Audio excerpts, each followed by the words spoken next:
Welcome to the Tech Egg. Don't get scrambled. Enjoy the video.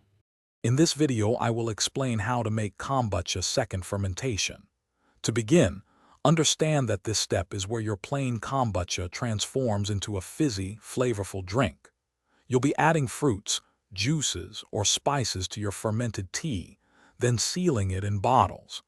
This creates a carbonated beverage with enhanced taste, making your homemade kombucha truly unique and enjoyable.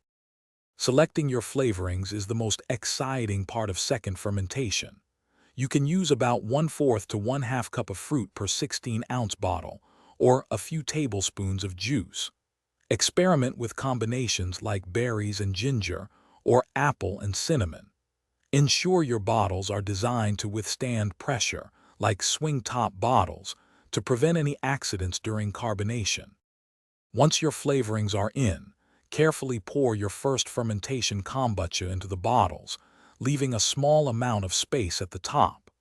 Seal them tightly and let them sit at room temperature, ideally between 68 and 75 degrees Fahrenheit.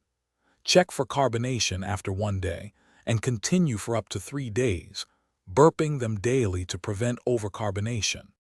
After achieving your desired fizziness, move your kombucha to the refrigerator.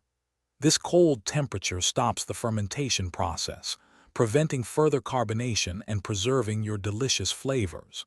Your homemade, fizzy kombucha is now ready to enjoy.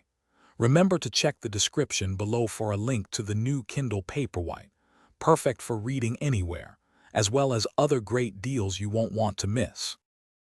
Thanks for watching. Consider subscribing if I helped unscramble your problems.